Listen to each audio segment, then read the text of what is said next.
Emma, I thought everyone had gone home. Are you okay? I'm fine, Mr. David. Emma, you don't sound fine. And you missed our last class today. That's not like you.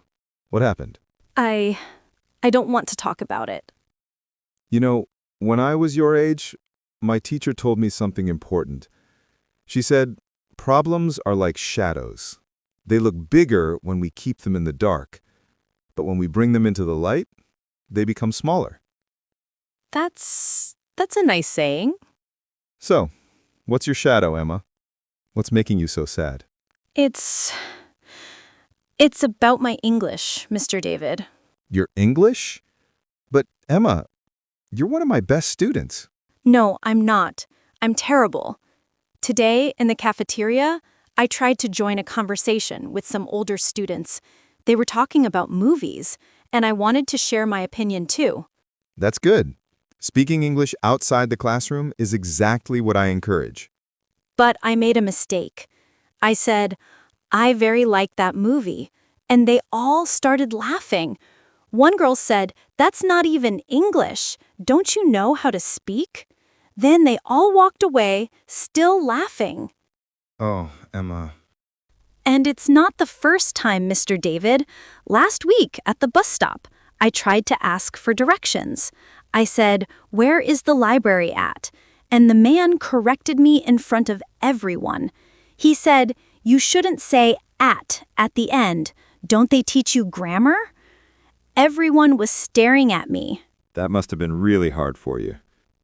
And yesterday, my cousin posted on social media that I sound funny when I speak English. Her friends commented laughing emojis. I saw it all. I felt so stupid. Emma, look at me. Can I tell you something important? What?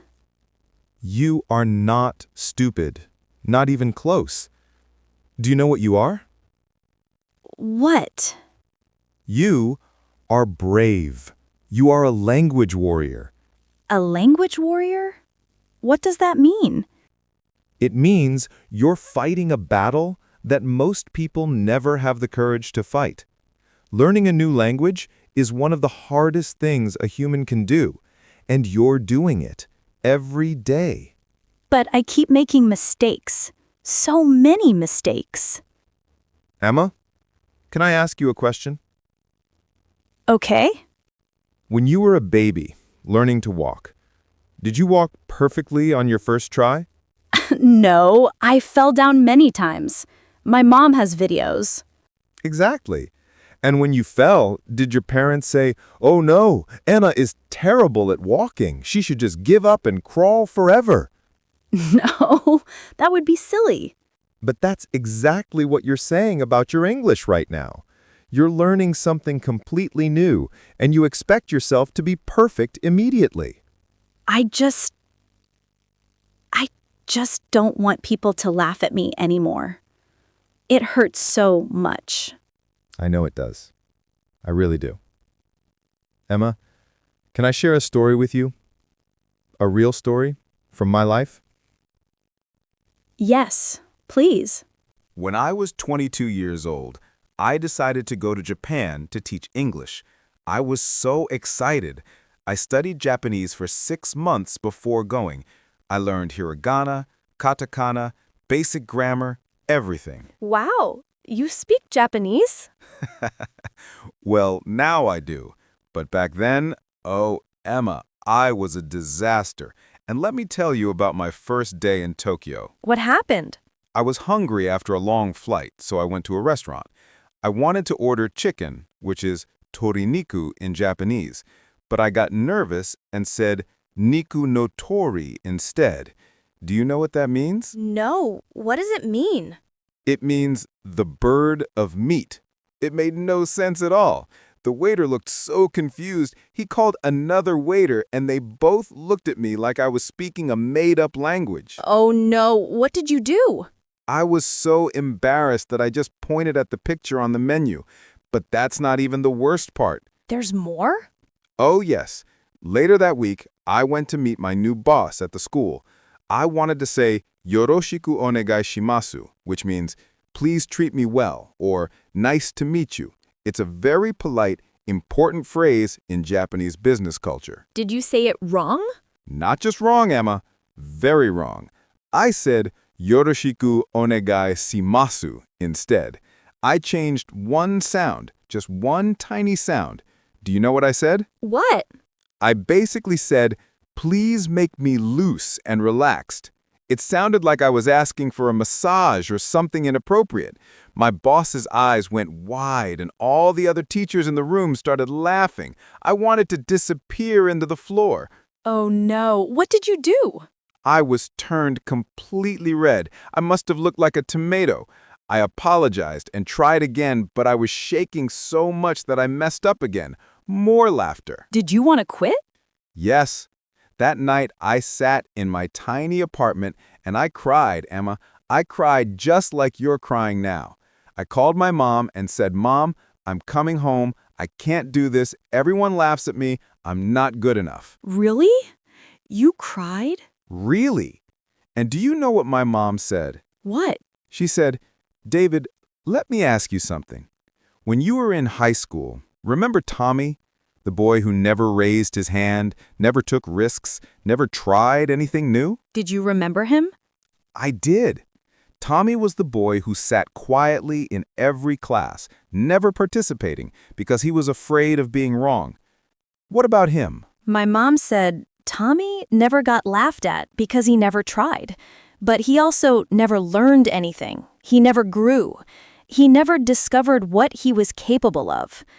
David, I'm proud that you're making mistakes. It means you're trying. It means you're living. It means you're growing. Wow. That's really wise. It changed my whole perspective, Emma. The next day, I went back to that school with a different attitude. When I made a mistake, instead of hiding, I said, "Oh, I said it wrong, didn't I? Can you teach me the right way?" And did people help you? Yes. Once they saw I wasn't afraid of making mistakes, they became my teachers. One old lady who worked in the convenience store near my apartment, she became like my language grandmother. Every day, I'd come in and practice new phrases with her. I made mistakes every single day, but she'd gently correct me and I'd try again. That's so nice. Within 6 months, my Japanese improved dramatically. Within a year, I was having full conversations. Within 2 years, I was dreaming in Japanese. But Emma, here's the important part. I made approximately 10,000 mistakes to get there. 10,000? Maybe more. And every single mistake taught me something.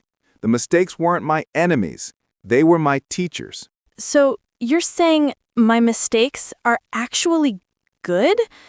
Not just good, Emma. They're essential. They're necessary. They're proof that you're learning. Emma, let's talk about the specific mistake you made today. You said, I very like that movie, right? Yes, I know it's wrong, but I don't know why. Okay. Let's figure it out together. In your native language, how would you say it? In my language, we say the word for very before the word for like. It's natural for us. Exactly. So your brain is following the logic of your first language. That's not stupid. That's actually your brain being smart. It's using patterns it already knows. But it's wrong in English. Yes, but let me explain why your mistake makes perfect sense. In English, like is a verb, right? Right? And in English, we don't usually put very before regular verbs. We say, I really like, or I like very much, or I love. But we say very good or very beautiful because those are adjectives, not verbs. Oh, so very goes with describing words, not action words. Exactly. See? You just learned the rule. And you learned it because you made the mistake. If you had never tried to say that sentence, you would never have discovered this rule. I never thought about it that way. Every mistake is a door to new knowledge. Now, what about the other mistake? At the bus stop, you said, "Where is the library at?" The man said I shouldn't put at the end, but in my language, we need that word. Right. In many languages, you need a preposition at the end of location questions. But in standard English, we say, "Where is the library?" The where already includes the meaning of location, so we don't need at. But Emma, Yes? that man who corrected you was rude. There was a much kinder way to help you. And here's a secret. Many native English speakers say, "Where is it at?" in casual conversation, even though it's not proper grammar. Language is alive and changing all the time. Really? Native speakers make that mistake too? They make lots of mistakes. They say, "I seen," instead of "I saw." They say, "between you and I," instead of "between you and me." They confuse your and your, there, and there. I correct native speakers' grammar every single day. I didn't know that. Emma, here is something very important I want you to understand. There are 3 types of people in this world when it comes to language mistakes. 3 types? Yes. First, there are people who make mistakes and quit. They hear laughter once and they give up. They never improve. Like I wanted to do? Yes. Second, there are people who make mistakes and ignore them. They keep speaking, but they never learn from their errors. So they keep making the same mistakes forever. That doesn't sound good either. No, it's not. But the third type, these are the special people. These are the people who make mistakes, feel embarrassed, but then they learn, adjust, and try again, and again, and again. These are the people who become truly fluent. Which type do you want to be? I want to be the third type, but it's so hard. It is hard. Nobody said it would be easy. But let me tell you something about those students who laughed at you today. What about them? Most of them speak only one language, right? Yes, just English. And you? How many languages do you speak? Well, I speak my native language fluently, and I'm learning English, so 2? Exactly. Even with your mistakes, even with your funny accent, even with your grammar errors, you can already communicate in 2 languages. You're already doing something that half the world cannot do. I never thought about it that way. Those students who laughed at you, ask them to say even one sentence in your language. Can they do it? Probably not. So who should really be embarrassed? The person who is brave enough to learn a new language and makes mistakes along the way, or the person who laughs at someone else's courage? I never thought about it that way. Emma, people who laugh at language learners are showing their own ignorance. They don't understand how difficult it is to learn a language. They've never been in your shoes. Mr. David, can I ask you something? Of course, anything. How do I stop caring what people think? How do I become brave enough to speak even when I know I might make mistakes? That's a wonderful question, and it's not easy. But I can teach you some strategies that help me. Please, I want to learn. Okay. First strategy, change your self-talk. What do you say to yourself when you make a mistake? I usually think, I'm so stupid, or I'll never learn this, or everyone thinks I'm dumb. Right. That's negative self-talk. And it's not true, but it feels true because you keep repeating it. We need to change it. How? From now on, when you make a mistake, I want you to say this to yourself. I'm learning. This mistake is making me smarter. Tomorrow, I'll be better than today. I'm learning. This mistake is making me smarter. Tomorrow, I'll be better than today. Good. Say it again, with feeling. I'm learning. This mistake is making me smarter. Tomorrow, I'll be better than today. Excellent. Now, second strategy. Keep a victory journal. A victory journal? What's that? Every day, I want you to write down one success in English. It doesn't have to be big. Maybe you successfully ordered food. Maybe you understood a song on the radio. Maybe you helped someone with directions. Write it down. But what if I don't have any successes? Emma, you have successes every day. You just don't notice them. Today, right now, you're speaking English with me. That's a success. You're understanding everything I say. That's a success. You've been speaking English for the last 20 minutes without your dictionary. That's a success. Oh, I guess you're right. When you write down your victories, you start to see your progress. And when you feel sad about a mistake, you can read your journal and remember how far you've come. That's a really good idea. Now, third strategy. Find your safe people. Safe people? Yes, these are people who support your learning, people who encourage you, not laugh at you, people who gently correct your mistakes without making you feel bad. I'm one of your safe people, right? Yes, you are. Who else? Do you have friends or family who support you? My older brother is nice. He's learning French, so he understands how hard it is. And my grandmother always tells me she's proud of me. Perfect. Practice with them. Speak English with them as much as possible. And when you're ready, slowly expand your circle to include more people. That makes sense. Fourth strategy. Remember that fluency is not perfection. Even native speakers make mistakes. Even I make mistakes. Just this morning I said I should have went instead of I should have gone when I was talking to another teacher. Really? Really? And she corrected me and we both laughed and life went on. Mistakes are just part of being human. I think I'm starting to understand. Now, let me teach you my favorite strategy. This is the most powerful one. Ending forward? What is it? It's called reframing the laughter. Reframing? Yes, when someone laughs at your English, instead of thinking, they're laughing at me because I'm stupid, try thinking, they're laughing because what I said sounds unexpected or unusual to them, and that's okay. Their laughter has nothing to do with my value as a person. That's hard to do. It is hard, but here's another way to think about it. When someone laughs, you can also think, their laughter shows me exactly where I need to improve. They just gave me free information about my learning. So they're actually helping me? In a way, yes. Not in a kind way, but they're showing you where the difference is between what you said and what they expected to hear. I never thought about it like that. And Emma, here's the absolute truth. In 5 years, you'll be speaking English fluently, maybe even in 2 years. And those people who laughed at you, they'll still only speak one language. You'll be able to talk to people from all over the world. You'll be able to read books they can't read, watch movies they need subtitles for, make friends they could never make. Who will be winning then? I will. Absolutely.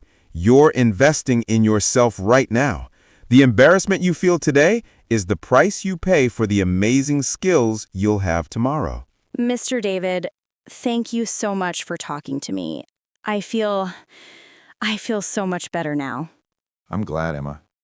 But before you go, I want to ask you to make a commitment. A commitment? Yes, I want you to promise me 3 things. Can you do that? Yes, I can try. First promise. Tomorrow, I want you to speak English at least 3 times outside of class. It can be anything. Ordering food, asking a question, commenting on the weather.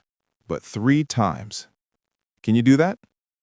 3 times? That's scary, but okay. Yes, I promise. Good. Second promise. When you make a mistake and someone laughs or corrects you, I want you to smile and say, "Thank you for helping me learn." Can you practice that now? Thank you for helping me learn. Perfect. This does 2 things. First, it takes away their power to hurt you. Second, it reminds you that every correction is actually a gift of knowledge. Okay, I can do that. What's the third promise? Third promise, never ever give up. Even on your worst day, even when you feel embarrassed, even when you want to quit. Promise me you'll keep trying. I promise. I won't give up. Then we have a deal. I promise to keep being your safe person, your supporter, your teacher. And you promise to keep being brave. Deal. Emma, one last thing.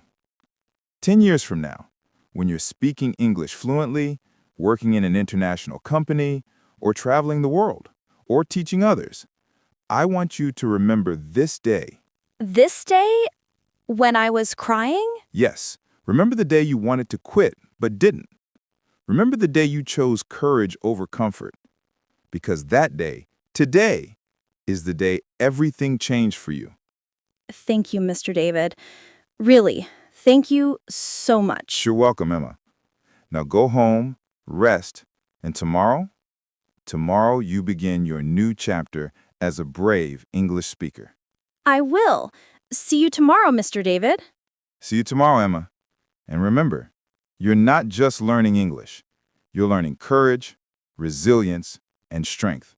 Those are skills that will help you in every part of your life. Mr. David, Yes, I'm glad I stayed to talk to you today. so am I, Emma. So am I. You know, teaching isn't just about grammar and vocabulary. It's about building confidence, one conversation at a time. Every student who walks through that door carries their own fears, their own struggles. Our job as teachers and as human beings is to remind them of their strength, their potential, their worth. Because every single person who dares to learn something new, who dares to be a beginner, who dares to make mistakes, that person is a hero in their own story.